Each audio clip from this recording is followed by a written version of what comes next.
All right, let's talk about one of the best teams in the Western Conference, one of the sleeping giants, actually, if you can have a sleeping giant that is tied for the first seed in the Western Conference. Well, now they're second after losing to the Nuggets last night, but the Memphis Grizzlies. I want to talk about them for a bit and explain why I think they're a hibernating Grizzly.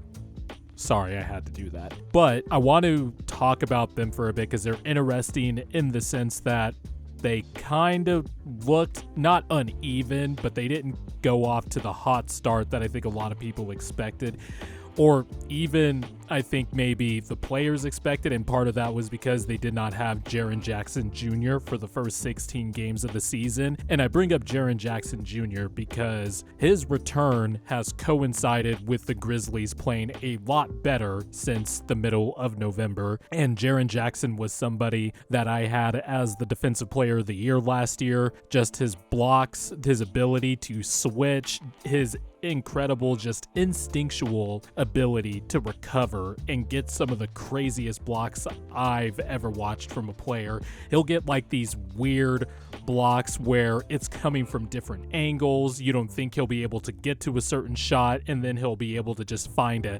creative angle to just pounce and pin the ball on the backboard, get the ball from above when somebody is about to dunk it over the cylinder and he's able to recover.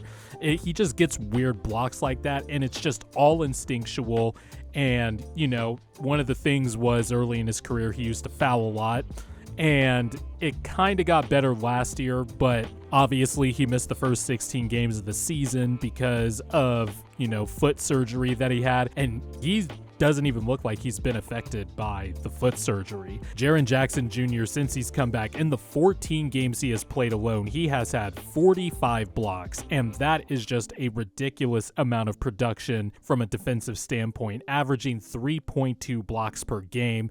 And it's no coincidence that, you know, the Grizzlies had a slow start to the season in terms of the defensive end of the floor. They were 17th in defensive rating per cleaning the glass, which factors out garbage time. I like using cleaning the glass in terms of offensive and defensive rating in case you're new to this channel, because they filter out garbage time and garbage time possessions, and it gets to the real meat of the game or close games. And the Grizzlies were 17th. They were 10th in offense, so they were winning games. They were staying above 500, 2 games above 500 before Jaren Jackson Jr. came back, because they just had great offensive talent and improvement from their key players, who I will touch on in a bit. But it's no coincidence that the Grizzlies defense is now up to 3rd in defensive rating per cleaning the glass.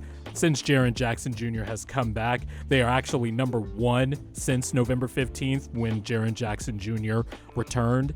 The crazy thing with the Grizzlies, and circling it all back to why I think they are a sleeping giant in the Western Conference, despite being second place, is that their projected starting lineup, the starting lineup they had last year of Ja Morant, Desmond Bane, Dillon Brooks, Jaren Jackson Jr., and Steven Adams, has played exactly 0 minutes together. 0.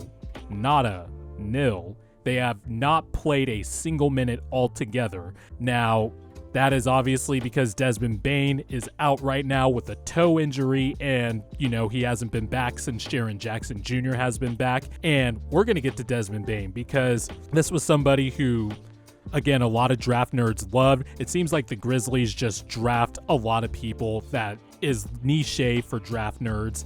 Guys like David Roddy, Desmond Bane, Brandon Clark, who is the float god, and, you know, the Jaren Jackson Jr. and Brandon Clark lineups are once again demolishing people this season since Jaren Jackson Jr. has been back.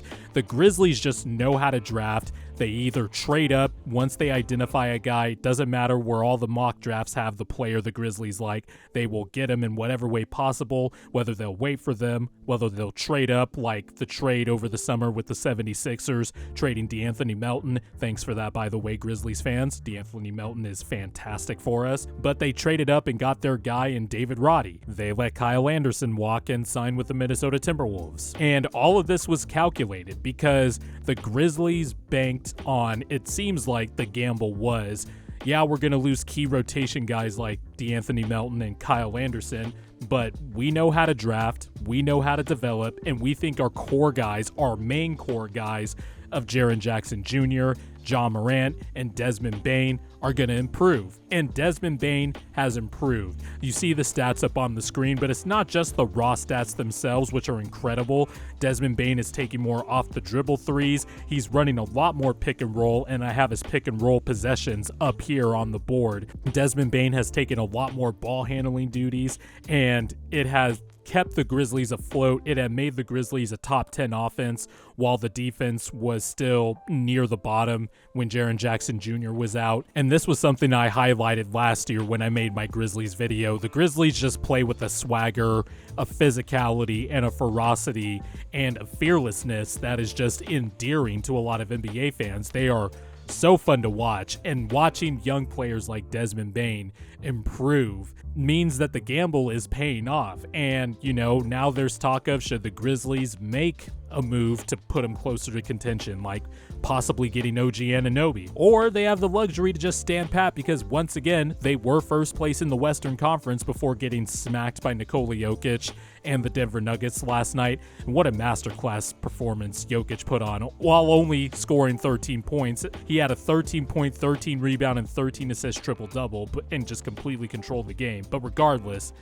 the Grizzlies are in a good spot right now. They are second in the Western Conference, and Ja Morant, his efficiency isn't what it was last year, but he's still one of the best shows in the NBA. He's still playing like an all-star, an MVP candidate, because he has the Grizzlies near the top of the Western Conference to this point of the season. There is a lot of MVP candidates this year, by the way. Anyway, the fact that the Grizzlies are this high up with, the starting lineup, the projected starting lineup, not even playing a single minute together is incredible. And then you add the depth. Guys like Zaire Williams missed 24 games of the season, and he was a high lottery pick last year, another draft nerd favorite that the Grizzlies traded up for and provided some great flashes last year. John Conchar is playing better. Santi Aldama has been in the starting lineup, or was when Jaren Jackson Jr. was out, and was very, very solid. David Roddy, he is shooting, like 40% from corner threes.